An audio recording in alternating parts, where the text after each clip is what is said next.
दोस्तों, आज मैं आपको एक कहानी सुनाना चाहता हूँ। कहानी कविता के रूप में ही है। इस कविता को लिखा है श्री विनीत चौहान जी ने। इस कहानी का थोड़ा सा बेस आपको समझा देता हूँ। एक बार की बात है, राजस्थान में मेवाड़ के राजा थे, राजा अमर सिंह। उनकी सेना दो टुकड़ों में बटी हुई थी, चूणावत और शक्तावत। और इस सेना को कहते थे हरावल दस्ता। जब भी युद्ध के लिए जाते थे तो चूणावत हमेशा आगे लड़ते थे और शक्तावत पीछे पीछे लड़ते थे, और इसको कहते थे हरावल दस्ता। जो शक्तावत है, इनके जो सेनापति थे, सेनापति बालो सिंह, ये एक बार राजा के पास गए और उन्होंने कहा कि हम भी आगे लड़ना चाहते हैं, हम भी बलिदान देना चाहते हैं मातृभूमि के लिए, हम भी युद्ध जीतना चाहते हैं। तो राजा ने ये बात बताई चूणावत के सरदार जैत सिंह को। जैत सिंह ने कहा कि हम अच्छा तो कर रहे हैं, कोई युद्ध नहीं हारे। तो इन दोनों में बहस हो गई कि नहीं, हम आगे लड़ेंगे, हम आगे लड़ेंगे। मतलब मातृभूमि के लिए बलिदान देने के लिए आगे लड़ना चाहते हैं, ये युद्ध में आगे लड़ना चाहते हैं। तो राजा ने क्या किया, एक प्लान बनाया। उंटाला का किला जो था, कब्जा रखा था उस टाइम पे। तो राजा ने कहा कि जो भी किले में पहले एंट्री लेगा, तुम में से या तुम्हारी सेना में से जो भी पहले एंट्री लेगा, वही युद्ध में आगे लड़ेगा हमेशा। दोनों सेनापति जो थे, उनके बीच में जंग छिड़ गई कि अब किले में पहले एंट्री लेनी है। जो पहले एंट्री लेगा वो जीत गया, और आज के बाद युद्ध में भी वही आगे लड़ेगा। इसी चीज को लेके एक कविता है, मैं चाहता हूँ कि आप सुने और ध्यान से सुने। Thank you. नमस्कार, जय सिया राम, हर हर महादेव। तो चलिए शुरू करते हैं। जहां शीशले निज कर्तल पर युद्ध किया करते हैं और मान के धनी प्राण धनवार दिया करते हैं, राजस्थानी धरा शौर्य की कथा कहा करती है। पानी कम है मगर रक्त की नदी बहा करती है। पानी कम है मगर रक्त की नदी बहा करती है। तो राणा पुत्र अमर सिंह भी मेवाड़ वंश गौरव थे। चूणावत शक्तावत मानो शत्रु कौरव थे, किंतु हरावल दस्ते में बस चूणावत लड़ते थे। शक्तावत यह सोच सोच कर मन ही मन कुड़ते थे। यह विचार उन सबको ही बालू सिंह तक ले आया, उनके सेनापति का नाम। यह विचार उन सबको ही बालू सिंह तक ले आया। उद्वेलित बालू सिंह भी झटपट राणा तक ढाया। बोला, राणा, हम भी तो पौरुष तलवारें रखते हैं, फिर क्यों अग्रिम दस्ते में ये चूणावत लड़ते हैं?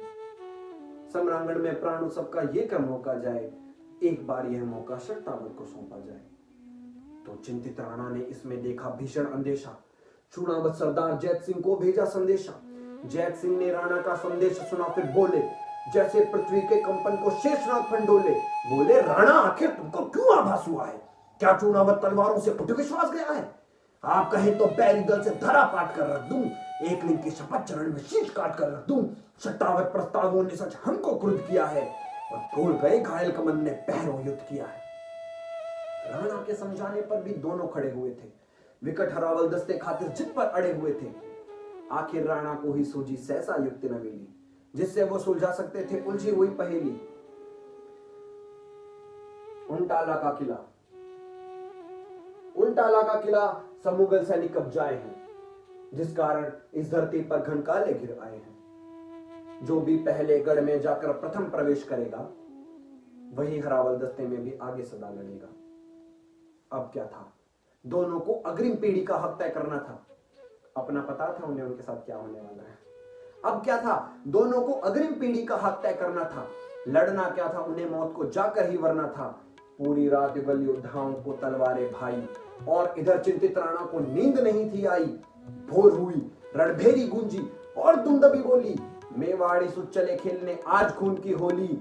आज नहीं निर्णय होना था हार और शुभ जय का, हार और जीत का निर्णय नहीं होना था आज नहीं निर्णय होना था हार और शुभ जय का, आज सही अंतर होना था केवल विजय विजय का। मृत्यु दुल्हन खातिर दो दूल्हे खड़े हुए थे, कौन वरेगा उसे प्रथम इस जिद पर अड़े हुए थे। और इधर धरती पर अर्थी अग्रिम सजी पड़ी थी, किसको वरूं पहले इसी उलझन में मृत्यु खड़ी थी। तो भिड़ने लगे काल से खुलकर वीर सुभट अभिमानी, लगी रक्त से खप्पर भरने काली और भवानी। एक एक कर दोनों योद्धा अरिदा काट रहे थे, और दोनों योद्धा दुश्मन सर से भूतल पाट रहे थे। फिर सहसा बालू सिंह का हाथी मुख्य द्वार पर आया, भाले जैसी देख नुकीली कीलों को चकराया। बार बार टक्कर की खातिर जो आगे बढ़ता था, उतना ही वो कील भयंकर देख देख हटता था। तो बालू सिंह हाथी से कूदा, दरवाजे पर आया, खड़ा हो गया, कील पकड़कर हाथी पर चिल्लाया, कहा महावत से हाथी को सीने पर आने दो और सभी शक्तावत वीरों को अंदर जाने दो। कहा महावत ने, स्वामी, ये कैसे अनर्थ कर दूं? जिसका खाया अन्न उसी के तट पर बर्छी धर दूं।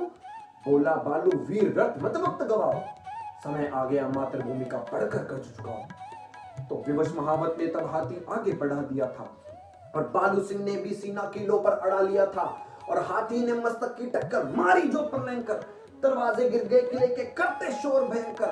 गज मस्तक को भिगो रही थी शक्षोणित पिचकारी और दिव्य आरती आज मृत्यु की गज ने स्वयं उतारी। इधर हाथी शोणित की पावन गंगा से नहा चुका था और उधर बालू रक्त के धारे बहा चुका था। बालू सिंह का हाथी दरवाजे से अंदर जा रहा है। उनकी पीढ़ी को यह हक मिलने वाला है कि अब हरावल दस्ते में वो आगे लड़ेंगे। पहले चुनावत लड़ते थे, अब शक्तावत लड़ेंगे। लेकिन उधर जैत सिंह भी रण में इतिहास नवल गढ़ता था। बना शत्रु को काल सर्प वो कंबोरे चढ़ता था। जो ही वीर सीढ़ियों से चढ़कर कंबोरे तक आया, गोली लगी वक्ष पे सहसा वीर धरा पर आया। दुश्मनों से लड़ झगड़ के मार के सीढ़ियों से चढ़ा ही था, बस कूदना था। गोली लगी वक्ष पर सहसा वीर धरा पर आया। सोचा यदि बालूगढ़ में प्रथम प्रवेश करेगा, वही हरावल दस्ते में भी आगे सदा लड़ेगा। तो लगी तनिक ना देर उसे यह भीषण निर्णय लेने में। विजय सुनिश्चित लगी उसे निज शीश काट देने में। तो उंटाला का किला अजब ये घटना देख रहा था। एक वीर निज शीश काट कर अंदर फेंक रहा था। एक वीर निज शीश काट कर अंदर फेंक रहा था। तो काल ठिठक कर रुका। काल ठिठक कर रुका, समय रुक गया। खुद उसको यह दृश्य नया था।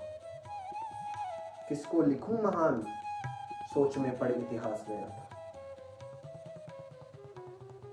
नमस्कार, जय सिया राम, हर हर महादेव।